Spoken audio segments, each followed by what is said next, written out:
So HG is an abbreviation for Hyperemesis Gravidarum. Hyperemesis Gravidarum is a condition that can affect up to 2% of women. It is actually suspected to affect even more.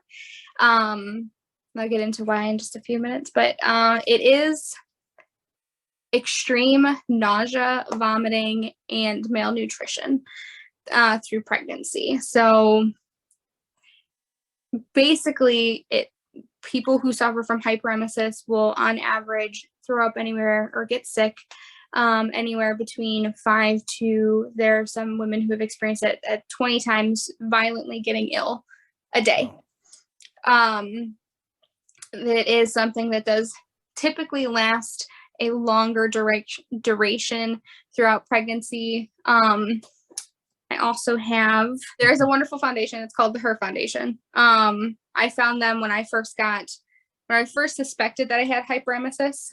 It was actually a very good friend of mine who did suffer from hyperemesis, and I was complaining to her about how I was in debilitating physical amounts of pain just from the nausea, because you're so nauseous that you can't eat, but you're nauseous at the same time because you haven't eaten, and then you're nauseous because you need to eat. So it puts your body through a lot of physical stress. And she's the one who brought it up to me, and then I found the Her Foundation because it was extremely difficult to get the diagnosis of hyperemesis as well. The reason being is because the rarity of it, and up until modern times, it was thought to be a psychological condition. So there's plenty of women out there, including a couple of women that I even spoke to who cared for me during my multiple hospital visits, who did suffer from hyperemesis, that were dismissed because it was originally thought to be a psychological response to a woman or person who was pregnant that did not want to become pregnant. Gotcha. So it was, and then with hyperemesis, you also have the, increased risk of malnutrition and birth defects because you're not eating. And if you do eat, you're getting violently ill. So it's severely different than just any normal morning sickness. Typically, medication doesn't do anything to solve it, but you can have medication to help it. For my experience personally, I went through a trial of about 6 different medications and different combinations of medications for me to be able to eat at least a meal a day. And then I was also on IV infusions. So I did that twice a week for 3 hours. So there's it. I'm sorry. Sorry, that's pretty intense. Just to sorry to interrupt, but it's just like the way I'm thinking about it, and women that when they're pregnant, right? And there's just a male, just me, just thinking about it. Really, you have this one. You have a child being born inside of you, your stomach. That feeling of that, it's, I guess, the stomach feels tight already with it. You're suffering through back pain, emotions and stuff like that. And now you're violently vomiting, nauseous, and it's just an added bonus of being pregnant. That must really suck. It's definitely not fun. And with hyperemesis too, there are severities to it. So you can have somebody who has, hyperemesis gravidarum that, has debilitating nausea and sickness, but doesn't require medication or doesn't require IV infusions, but it's debilitating in the fact that, they are getting sick, but it's not nearly as much, but it's way significant more than the typical morning sickness. And then you have others who are on, bed rest and on daily infusions and, just physically cannot get up. I thankfully was not that bad, but I unfortunately was not that good either. So it's definitely got severities to it, which both kind of, it doesn't help with pregnancy. No, it doesn't. That's just it doesn't at all. But thankfully with hyperemesis, it is something that is directly related to the pregnancy. So you typically only get it while you're pregnant. Very rare cases is it something that it lasts beyond pregnancy. And then it's something that is only happens while you're pregnant. So it's not something that, you know, if you have hyperemesis during a pregnancy, all of a sudden you're suffering through it throughout the rest of your life. It's usually just through the duration of your pregnancy, and then sometimes in rare occasions up to 6 to 8 weeks after. Gotcha. You mentioned the biggest thing though as well. Well, let me just take you back in a sense. First time you were diagnosed with this, I assume that either A, you knew about it prior to being pregnant or at that time, or B, you did some research as soon as you were diagnosed with it. In both cases, what was your first initial thought? Because now you have a human growing in you, and then understanding that it has a possibility of having birth defects. That's an additional emotional toll that you have to go through as well. So how did that play through with you when you were first diagnosed with it? So I first, when I found out I had hyperemesis, it was more, for me, it was more of a speculation. Because again, I was talking to my friend and she had it and she's the one who told me. It took 6.5 weeks for me to get my diagnosis from a doctor. And so for me at the beginning, it was more speculation. So, and you know, when you go down the rabbit hole of the internet, you find a whole bunch of information that sometimes is not the best information. I thankfully quickly, within a couple weeks of doing some of my own research, I did stumble upon the Her Foundation. And they have wonderful information on their website, hyperemesis.org, about it. They've got Facebook groups. So I became quickly and correctly informed after doing some research, but they did confirm that it can cause, you know, some birth defects because of malnutrition and stuff during pregnancy. And to have to deal with that mentally, it wasn't just physically debilitating, knowing that, you know, you couldn't eat, you couldn't provide for what you needed to for your growing child, but it also then became mentally debilitating because you have to think, I can't do anything about it because you're so sick, you're so ill, and you're so just sensitive to even the smallest things, that you then start to feel bad because you can't provide for your child, but then you realize that not being able to can cause all of these other problems. But then you also have to be like, well, how do I do what's best for the child? And then still also do what's best for me. I guess the biggest thing was you just felt not in control. Very much. You're severely out of control with it because it's something that especially for me, it was something that, like, I could think about food. There are some women or persons who have hyperemesis that even thinking about it, talking about it, it just doesn't sit well with them. I thankfully could think about it and something could sound good, but I couldn't smell it. So that I smelt it, I was instantly getting sick, no matter what it was. So to know that even that extreme aversion to just food in general, knowing that that's what was causing the issues, it puts like the mom guilt that you feel. That's probably not the best way to describe it, but it's the mom guilt that you feel because you have to do what you can for your child, but you've got no control over what your body is allowing you to intake. And I would use that term. It's more that nourishment, in a sense, not nourishment as in food nourishment, but it's that embodiment of what a parent should do for their child, as in nourish them, love them, do what's best for them.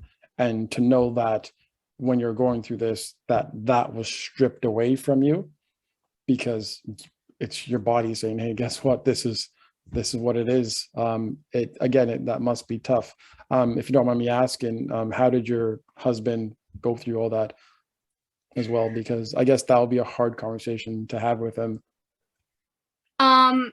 For my husband was my rock. It was absolutely phenomenal throughout my pregnancy. I had a lot of issues during pregnancy anyway, besides hyperemesis, just because of my body alone. And then to have him know that there was things that like neither of us could control, he was definitely stressed, to say the least. And no man or partner wants to see their wife or partner, you know, in such, I'm terrible with choosing words. I want to say grievous, but that's not the right word. In such, I'll go with debilitating, such debilitating pain and things that they can't control, that they know also that they can't control. Mm-hmm. So he was very stressed, but he was also very like, he didn't know what he could do to help. So he felt, you know, helpless in some senses as well. But he was great. He, you know, when there was times where, you know, some doctors unfortunately just didn't listen. And we had to fight for a lot of things. He was my voice there, because when it comes to professionals in their field, I respect them enough, but I also become very docile. Yeah. So I may be very upfront, but I'm also like, okay, I'll trust you, but this is what's going on. And when you don't feel heard, you do need a support system who can speak for you. And that was my husband. He was great. He stepped up to the plate, because we have another daughter, other than my son who's here now, and he didn't like harp or nag or anything of like typical duties that I would need to do for, you know, parenting and stuff like that, because there was times where I could not physically sit up, and then especially we actually still have them because I haven't taken them down. We have bed sheets that cover some of our windows because the sun would make me sick. Mm-hmm. So he stepped up and never really complained about having to take on those extra roles. And then he was also extremely supportive when, you know, I had to leave my job because I just on the clock, even there wasn't anything that I could do. They were basically paying me to get sick, which wasn't fair. So, you know, it was phenomenal in that sense as far as a support system, but it was definitely tiring and withering for him as well to just watch me have to go through that and then know that he couldn't do anything about it either. Yeah. Again, it's that helpless feeling that must really, really suck. In our pre-conversation, you mentioned, and even just now you mentioned as well, pregnancy complications, which it's not just HG, it encompasses a lot of complications that happen during pregnancy. Do you mind touching base on those things as well? Of course. So early for my miscarriage, I do have I've talked about it a couple of times on my TikTok. I do have a rare genetic disorder that does make it extremely difficult to carry males to term. Mm-hmm. So we did experience a lot of losses, so my body already was not having it. But I had a couple threatened miscarriages at the beginning of my pregnancy, which basically means your body goes through the motions of miscarrying without actually terminating the pregnancy. Wow. So there was a lot of, you know, pain, spotting that was abnormal and stuff like that had occurred that caused us to go to the ER or the doctors a couple of times to just be like, hey, is everything okay? And that's when they're like, oh, your body is contracting. Your body's trying to actively get rid of a pregnancy. But tough little baby. I was like, nope, I'm staying here. I'm comfy. So we had a couple of those. I also have a blood clotting disorder called factor V Leiden. So that puts me at an increased risk of blood clots, which is already an increased risk during pregnancy. Yep. So that was an added complication. And then hyperemesis. And then I got diagnosed with gestational hypertension, which is high blood pressure. Pretty kind of mid-pregnancy, around the time that I started going into active labor. So around 28 weeks, just after viability, my body was constantly trying to go into labor again. Over and over. Oh man, that must suck. That must really suck. Oh man. It was not fun. So we're on a lot of labor preventing medication. And then I got diagnosed with gestational hypertension, and then my liver started failing. So that's when I got diagnosed with preeclampsia and went to the hospital for the remaining of my pregnancy, and then had severe preeclampsia showing features of, possible seizures and strokes.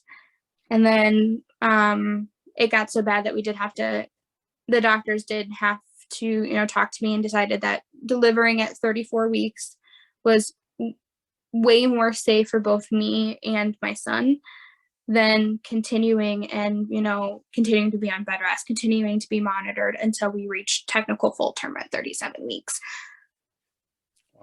Wow. Your son, that must have been very tough pregnancy from day one. It was it was not fun. There was a couple weeks, I'm not gonna lie, at the beginning, because we found out really early, thankfully. We got, our positive test really early, and then we went through the threatened miscarriage. And because I've had miscarriages before, I had known what was going on. So we went to the ER, and we actually found out that we were pregnant around 4 weeks and 3 days, which is super early, incredibly early. So we found out then, and then where my brain stopped. I don't remember where I was going with that conversation. Oh, it was difficult. So for the first couple of weeks, other than the threatened miscarriages, up until about 6 weeks, we got to enjoy a little bit, got to at least be like happy that the pregnancy happened, after trying for 28 months. We finally got to a point where we can enjoy it a little bit. And then around 6 weeks is when it was like, okay, now this is not fun anymore. Yeah, exactly. Oh, to go through that for like 25 weeks, that sucks. That really sucks. It was not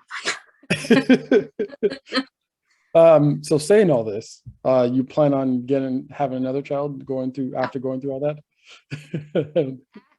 At this very moment, no. However, I've always wanted a big family. I love babies. I love children, mostly my children.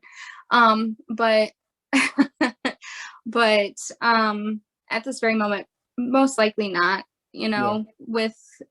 There's some speculation, not confirmed, so if anybody watching this, don't take my word for it, but there is some speculation that one of the reasons that I had such a difficult pregnancy was because my son was a son. So there is always, that 50-50 chance that I won't have to go through any of that again. So Gotcha. Right now, no way, no. 2 years down the road, I can't promise that I'll still say no. I'll interview 2 years. I'm like, hey, wait a second. Well, just so you know. That is awesome. But yeah, like, it's funny how you're mentioning these lovely big science terms. Mm-hmm. And I'm just like, how do you remember them? How are you even pronouncing them? I'm just like, just call it a blood clot. Just call it like blood pressure, like very simple words. Probably because each one that I've had has some sort of trauma related to it. Mm-hmm. Unfortunately, trauma sticks into your brain a lot easier than, happy memories. Exactly. So, having to hear gestational hypertension, which is just basically high blood pressure during pregnancy. It's not anything super serious. It does have a chance of developing into preeclampsia. But when you hear preeclampsia, which is another thing other than hyperemesis that definitely needs a lot more attention, because we found out later that a lot of the symptoms that I was having a couple months prior to getting the official diagnosis was my preeclampsia starting to show. So they both need a little bit more, but when you have trauma like getting ill 20 times a day, every day, nonstop, or you have a doctor telling you, hey, listen, you have a severe risk of having a very intense seizure or a stroke. And then with preeclampsia, if you do get to that point, that's where you become eclamptic. And then if it continues to get worse, you go into HELLP syndrome, which nobody wants to hear about that, because HELLP syndrome is basically, there's nothing that can do. There's no medications or anything. You're just waiting to pass on in a short amount of time. Yeah. So, and you hear those risks, and you hear it directly to your face from a doctor, is something that you've heard about, but you don't really hear about all that often. So you have to just kind of internalize it, but you can't get too upset because that raises your blood pressure, which Exactly. further increases your risk of stroke or seizures. So it's trauma. Yeah. Answers trauma. Sometimes it's just better just not to know, and that's it. Just go in and be like, how are you doing? Yeah, you're okay. Just like out of 1 out of 10, how good am I? A 4. Just relax. That should just be it. Just a checkup. You're a 4. Okay, thank you very much, and just walk out. Less stress that way. Sometimes. This whole conversation, it touches base on something that I find is very interesting, and that is the value of being a mother. And I say that because you have 2 sets of parents. As a father or father to be, literally, and it's I'm going to say something that a lot of people might not feel too happy about, but as a male, you do what you got to do, not do what you got to do, but release semen into a woman, and your job is done, in a sense, to put it blunt. As a female, and when you're going through pregnancy, males, your job is literally just get ice cream. It's not just getting ice cream. It's that the biggest key word and all that. It's support. Yes. You're not going through the agonizing back pain. We're not going through nausea. You're not going through your stomach getting massively big and struggling to get out of a chair and tying your shoes and so on and so forth. There's so much trauma that your body goes through when you're pregnant. And that's just when you're pregnant. Yeah, and that's the same even for people who have just smooth, picture perfect, by the book pregnancies. Pregnancy in itself is considered trauma. So it's trauma. Yeah, you're absolutely right. It's trauma. And then you're just like, oh, this is great. I can't wait till the baby gets out. And now that's another trauma, because during labor, the pressure, they say it's very strong on the body when delivering babies, and it's either a C-section or a natural birth. They say, well, you have the chance of going natural birth, which means like the whole no epidural, but then at the same time, like again, I'm gonna get very gruesome or whatever, things tear. And when that happens, that's another, it's trauma after trauma after trauma when, like, during pregnancy and going through labor. And as the male or species, like, your job is just to support. Unfortunately, I find that a lot of guys, unfortunately say this, they skip out on that. And a lot of women, they grow up, that's why you have a lot of single mothers out there as well, is that sometimes it's just the demand, and I'll say lightly, the demand on males on supporting that person is not there as much as it should be. So to see you in that situation, but having a strong support system, not only did he take care of your daughter when he couldn't, like, on something that, I don't know, again, how it is with you. Maybe it's not his 50% duties in a sense, or maybe like you look after your daughter more than him during that time. Well, before that time, and now he stepped it up on that plate. And know what he did? He built the bond with your daughter even stronger during that time. And then after that, to him stepping up and saying, guess what? Despite, I'm pretty sure the conversation probably happened between you two when you're going through that trauma with your son, through that pregnancy. It was, guess what? We might have to make a difficult decision, but let's make it together. Yeah, when you, especially for my case, when you have a lot of risk factors that go into having a dangerous pregnancy, a high risk pregnancy, you have to have those really difficult conversations. Mm-hmm.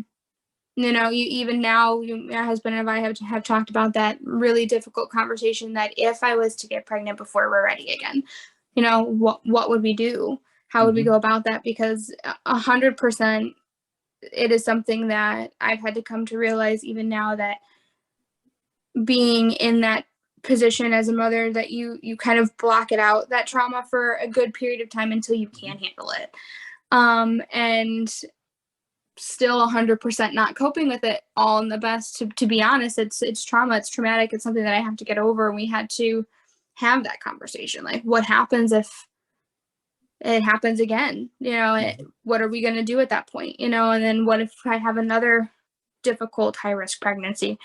And we also had to have the conversation, early on, with even within being in a relationship, that, hey, you do realize that, we're going to struggle even just conceiving and staying pregnant because of my body. So that's difficult to have that as well. But back to what you said about the support, persons, the partner, the male, they definitely need to be there more. But that's something that I think applies to any partner as well.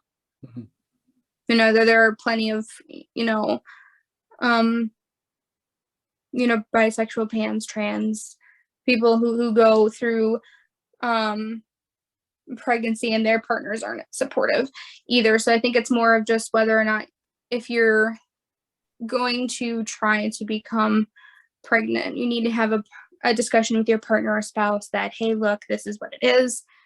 These are things that could happen, at least not even just with you specifically. I think in general, like, have a discussion about how difficult pregnancy is. And if they think that that's not something that they can handle, maybe wait a little bit, because they have to be very well prepared. And I think having all the information, knowing all of the risks and stuff like that, it's definitely more beneficial than not knowing. And that's how you have people who just get scared. Yeah. They're like, how do I do that? Duties that you typically wouldn't, like parenting. Love my husband 100%. He's a fantastic person. And the reason that I say that is because he really had to take on both the mother and the typical father role for our daughter, because I was either in the hospital, or I was too sick to move, or there was other things that, were inhibiting me to do what I needed to do because of my pregnancy related complications. So, when you have that support, being that support is being that person who is able to unquestionably take on roles that do not belong to them to ease the burden of whomever they are supporting. I like how that sounds. I like that. That right there, I love to say, is the golden nugget moment.